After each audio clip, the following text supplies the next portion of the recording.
also you're a former. This is number 11, by the way, folks. Those who are watching this. I'm on number 11 of her job list, of her former job list. Okay. Number 11, the former dishwasher at the Autumn Cafe. Well, you couldn't wash dishes either, huh? It was the restaurant. She kept breaking them. She was doing breakups. Yeah, I kept Special requested breakup dishes. All right, that's enough of that. Also, I've got some kind of like weird emoji beard thing going on over here in the corner here. That's John Tanese. That's John. Yeah, that's John. That's his face. He's been hibernating since. I hope you edit this in post because I'm gonna have a beard the entire time on the phone. No, I don't edit this crap. This is real stuff. This is real stuff. This is where the magic happens, people. Listen, I'm making things happen. I made everybody here that's been on my podcast stars now. They're all got their own show. True. They're out there doing things. You're gonna be like Amy Schumer out there. And then you only hear things. They never mention my name. Well, I thank Jerry Dymond for getting me on this podcast to make me popular on the stage now because of him I was nothing You're before. A household name. Before I got in the comedy, I was nothing before I got on Jerry Dymond show. The moment I got on Jerry What the What Dymond's podcast, all of a sudden people seen it and I'm a megastar. What was your favorite like podcast though? Because I've seen some of your podcasts on YouTube, and you did a couple in New York City that were actually really good. Yes, I was down there visiting with Brandon Sagar. See, that's why Mike McLaughlin. I could probably handle living in New York City and working for the writers in Broad City. Well, down there, every block there's comedy scenes down. You just go boom, boom, boom, boom. You're doing your stuff down there, you know. Yeah, you are. I don't know. I'm doing. Have you been to the cellar? Have you performed? Yeah, in the cellar? yeah. I'm in the cellar a lot. I like the cellar. I do. The cellar's cool. So anyway. So also. What job are we on? This is exhausting. Number 12. Well, you made this exhausting for me. Are you kidding me? You're the one that had all these jobs. There's like a career. I've only been out of college for 3 years. Emma, what do you do, Emma? I go job to job. This is my hobby. I go job to job, job to job. And it's just, it's a thing I do. What's next, McDonald's? What else do you want me to do? All right, I don't know. Number 12. I'm a former cashier at GameStop. It's better than drinking. I don't know at this point. You should have been drinking. So what happened at GameStop? You couldn't sell the right games? You gave the wrong people the wrong games? No, I was. Or were you playing the games too much? No, I wasn't. I just worked there for a day because that was during my last semester at Onion. Oh, I see. So I only worked there for a day because I really had to concentrate on graduating, which I did. Well, that's good. I see that. I think I'm going to continue my education. I think I'm going to get my master's. There's a girl that I grew up with, Megan Mason. She just graduated with her bachelor's degree in art at New Paltz, and she's thinking about going to grad school at University at Albany, and I'm not kidding you. And I think I'm going to apply to the University at New Paltz. Well, good for you. For grad school. This is her next step in hobby. So you're going to go from job to job to college to college. It's not a hobby. I've been railing against becoming a teacher my whole life. Do you want to be a star? Do you want to be a mega star? Just go with the flow. Will you girl? Just go with the flow. She's got blonde hair. She's confused. She doesn't know anything. True.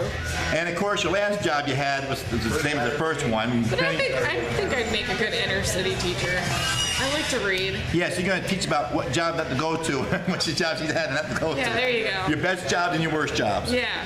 And of course, the last one I have on here, you were a former bagger or a price chopper. So you suck that cashier. So let me try to go being a bagger. Say I would like being a bagger.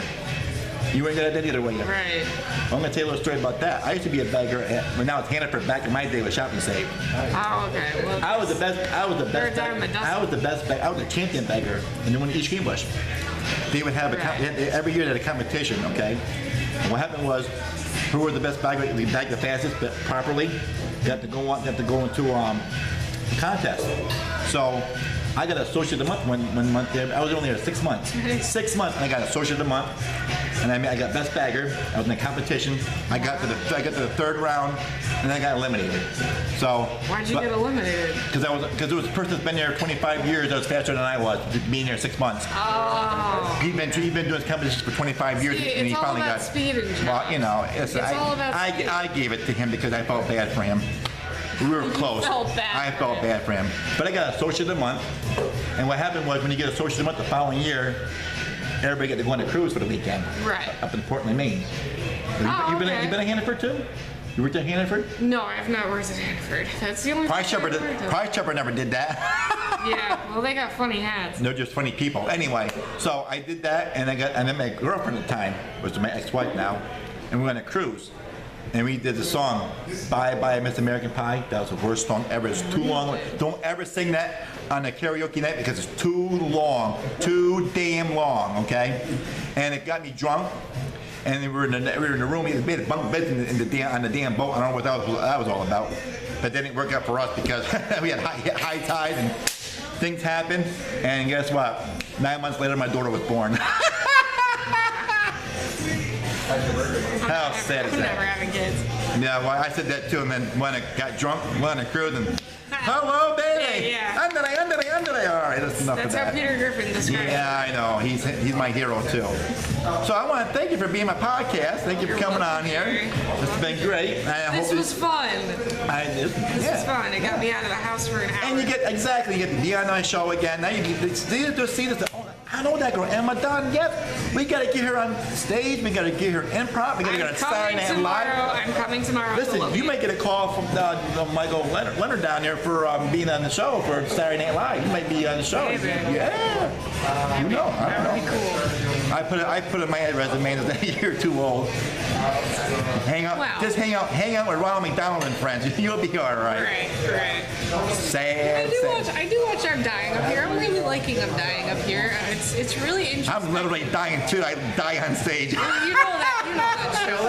It's Melissa Leo playing Goldie, and it's just a really good introspection into the 1970s in LA and what the first comedy club in Los Angeles really looked like. It's really interesting. It is. Check it out. Excellent. So when are they going to have the next improv class? That I don't know. You're going to have to talk to Tom and Jackie about that. That's Tom and speaking of Jackie. Shanahan, Ryan Shanahan, they're my good friend Ryan. Hi, Ryan. Hi, Ryan. How you doing, big boy? Hi, Dad. Hi. Hi, Wait a minute. Dad. I've been called a father comedian. Did you know that? People call me the father. He's my comedy father, and he's everybody's comedy father. Hey, what? What am I, the grandfather? It's not. Well, maybe. I don't know. You're like the cool uncle. You're like, everybody's cool uncle.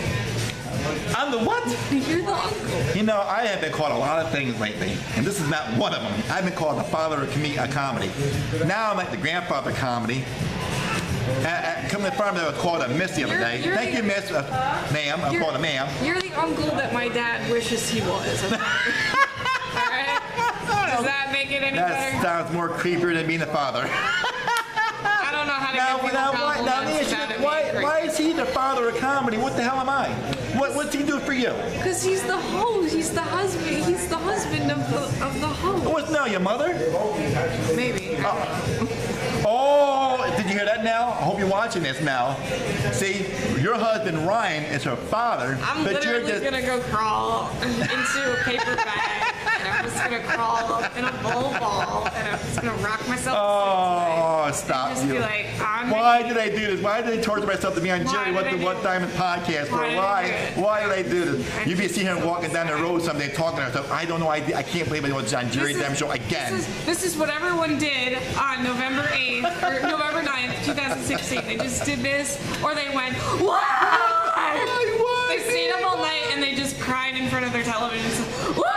Oh my God, Donald Trump is president! Oh my God, this gets funnier all the time. Did you know they're on my podcast too? Both Shanahan. I know. Yeah. What do you mean? Were you here when you seen it? What do you mean you know? I mean, I watch sometimes on Facebook Live. See, this is what I talk about. See, I get myself out there. No one knows who the hell I am. But I get these celebrities on here, these comedians on here to get their own. You keep calling me a celebrity. I'm not a celebrity yet. You will be after the show. Okay. You'll be getting calls from Hollywood, New York City. They're all going to be no. The Funny Bone, the Comedy Work. Emma, we want you. The girl that crawled up into a ball and literally. That guy was next to you. That guy next to you is a real jerk. I don't know what his problem is. He needs to get a career. You should get your own radio show. I work at a radio show. I tell people things. They never listen to me. I like talking to myself in the mirror. Did you know that when people take a shower, when the mirror gets misty and foggy when they're taking a shower? It's condensation. That's science. Yeah. Well, do you know that when I go to take a shower, before I get in the shower, my mirror gets all foggy and starts misty? Right. You know why? No. You know. I don't know why. Why, Jerry? Because I'm going to take my shirt off, get ready to take a shower. Oh, please don't take a shirt off. Please don't take a shirt off. It's too scary for us. See, this is what I talk about, folks, out there on my podcast, man, and of course, Facebook Live. See the abuse I get. See, one minute, oh, Jerry, you're the father of comedy. The next thing, I'm like the grandfather of comedy. Then I'm it's all open into interpretation. The sick uncle of comedy. Really? I'm the creepy uncle of comedy. What's it It's not gonna? an insult. What's it gonna be next week? I'm the homeless guy comedy? What the what? Maybe that would be a step up. Who knows? It'll be a step. Did you know I was down in New York City recently, and of course you know I'm an avid Mets fan and Buffalo Bills fan, right? Right, yeah. Well, I went So down. is my dad. Yeah, so I went down there wearing my Mets jersey and my Buffalo Bills hat. Oh, I don't know if I would do that. And you know, well, listen, this is the good thing because you know, here's what happened.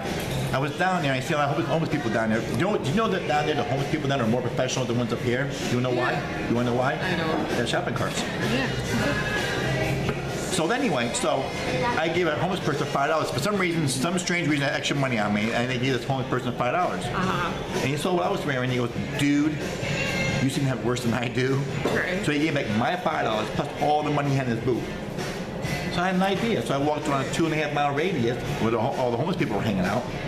Tried to give him a $5 bill. They all saw what I was wearing. They gave back my money plus all the money they had in their boots. I walked out there in an hour's time, $200.10. Now, my first question was, who would give a homeless person 10 cents? I don't know. Then I'm thinking it was a mother or father because they didn't do well because they never cleaned their room. Right. Yeah. I don't know. Wait, when were you in New York City? Because yesterday was Pride. I wasn't down in New York City yesterday. Okay. This was a while ago. Oh, okay, a while. What are you, new?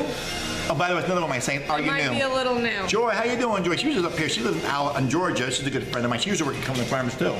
When I'm tired. She's the reason why she introduced me to the girl I was dating back in the day. And then she decided to go for someone older and less job opportunities. Pride, I heard. Was you down there? No. I have a lot of pride doing what I'm doing. I was in church. It's not working out. I have a lot of pride doing what I'm doing. It's not working out. I don't know. All right, so this is it. Let's say goodbye. Thank you all for joining in, tuning in to Jerry What the What? Dymond podcast number 67. My guest this week, Emma Dunne. Are you playing anywhere next? Or are you going to be anywhere next besides the Low Beat tomorrow night, hopefully? Hudson River Coffee House on Thursday. There you go. Check her out. Okay, do you have a website that anybody can check? Do you have a YouTube? I have a blog and I have my YouTube channel. I don't post on my YouTube channel, but I post like every day on my Tumblr. There you go. Tumblr, there you go. Tumblr. Check her out. This has been an episode of Jerry What the What? I mean, remember, folks, keep laughing because we know the laughter we can get, okay? That's true. Laughter, the best medicine is what they say. I've been in medicine since the 70s, and look what it's done to me. He's still laughing. Good night, and keep smiling. I love you guys, and see you again soon. Peace out. That was great.